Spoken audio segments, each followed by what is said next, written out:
Your tendons never heal, and that drives you crazy. Tennis elbow, patellar tendinopathy, Achilles or rotator cuff tendinopathy. A nightmare that makes you more sedentary, limits your physical progress, and seems to have no solution. Today you're going to understand why tendons have a desperately slow recovery rate and what to do to speed it up.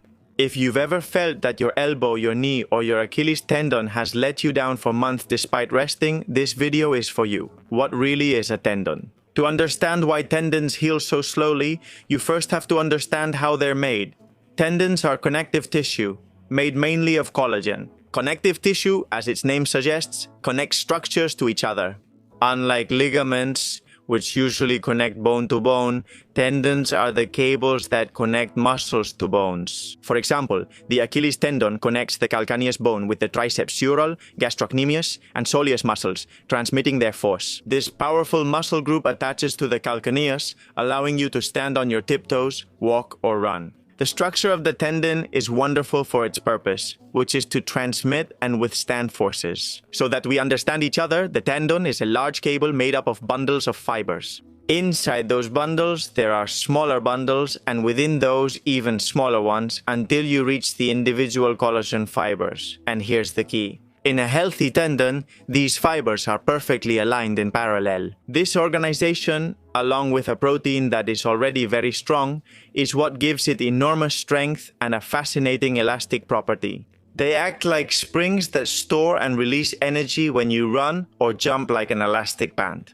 In fact, the ability to retain and release this energy is key in sports like running. It's what propels you forward. But of course, why do I get injured? Why do my tendons get hurt again and again? Well, tendons are designed to withstand repetitive loads, yes, but they have a biological limit that we usually overestimate. Precise evidence on the exact threshold of excessive load in humans is lacking. But studies in animals suggest that the transition from adaptation to degeneration occurs when we subject the tendon to between 8 and 16 weeks of continuous overload.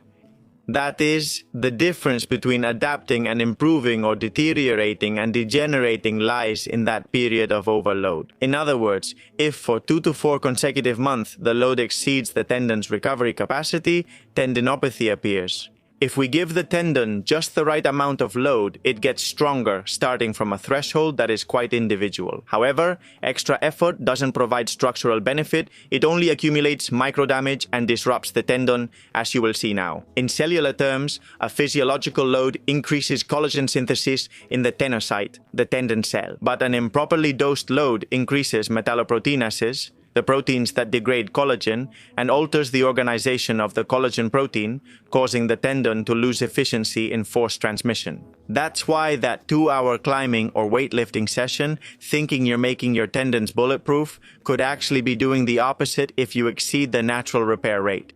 What you're about to understand is how to strengthen the tendon intelligently without being sedentary, without stopping your training, and without exceeding its capacity. But of course, the fact that the tendon heals slowly has biological reasons, 5 specific ones. Because yes, the tendon heals more slowly than other tissues, like the skin or even muscle, and this depends on anatomical and metabolic reasons. The first is that vascularization is limited. Unlike muscle, which is highly supplied with blood, tendons have very low blood flow. Blood carries the immune cells needed for repair. A tendon injury is like a subway construction in your city that takes 10 years, something like that. Second, extreme density. Their fibers, in order to fulfill their function, are packed so tightly together that the remodeling process is physically more difficult and slower than in looser tissues.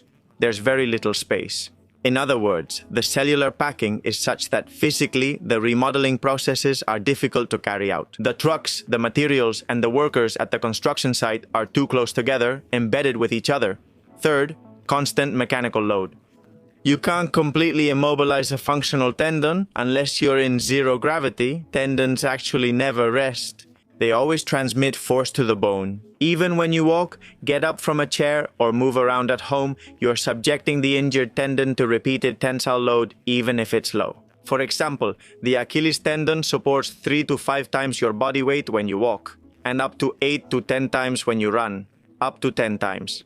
Each step is a cycle of loading and unloading, and we go through thousands of cycles a day. The fourth point is that they have low metabolic activity. Their cells, the tenocytes, have a slow metabolism. That means they take a long time to respond to signals of damage and repair. And finally, you usually give it an unfavorable healing environment. For example, this includes being sedentary, doing nothing, and just waiting for the injury to go away. This can include insulin resistance, obesity, which involves low-grade chronic inflammation that makes healing more difficult. This can include taking excessive painkillers, which also interfere with healing.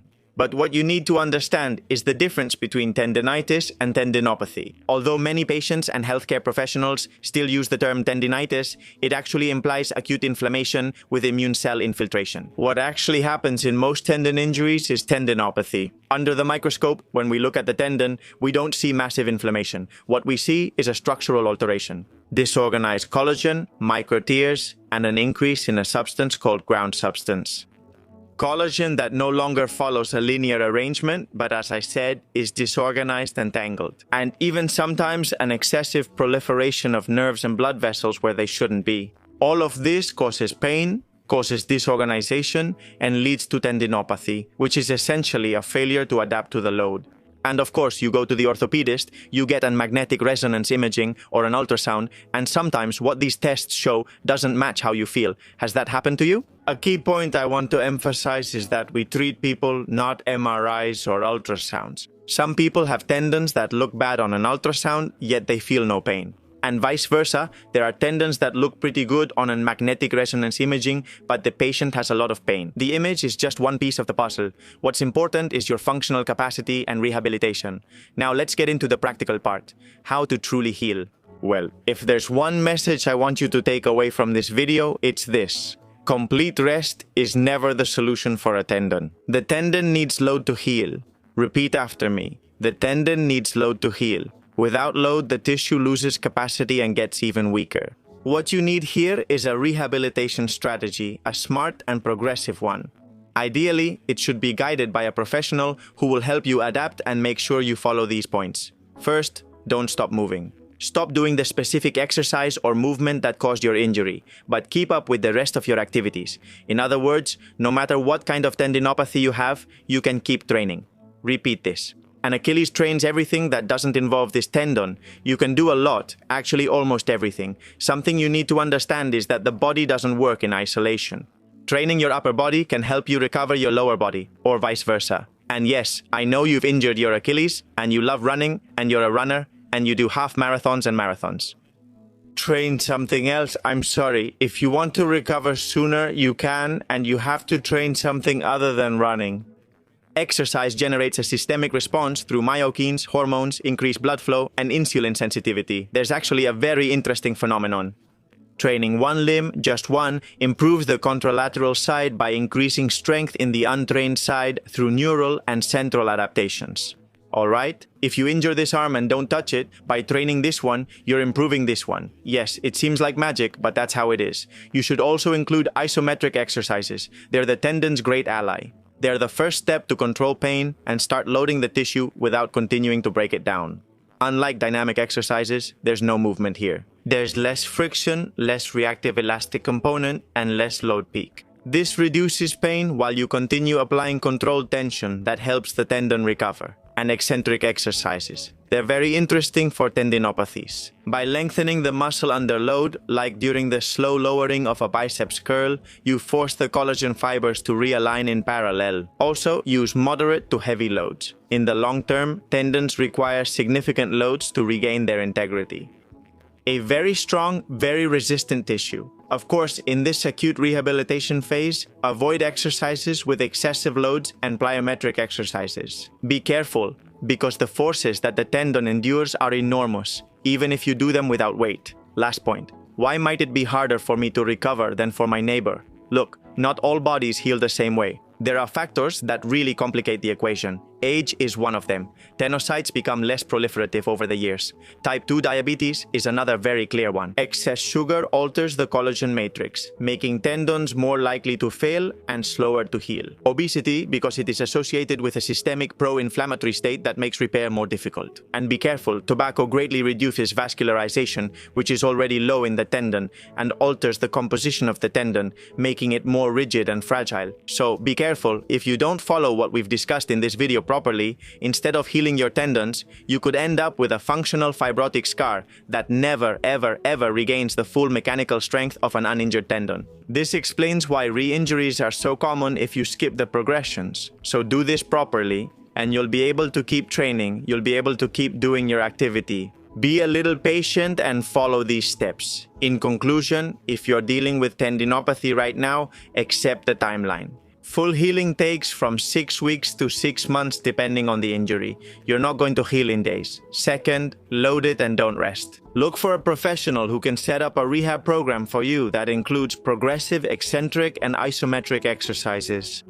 Take care of your metabolism. Control your glucose, your weight, and quit smoking if you smoke. That gives your tenocytes a chance to heal. The opposite does not. If this video helped you, let me know in the comments and share your suggestions for future videos. See you next time. Thanks for subscribing, and let's keep empowering.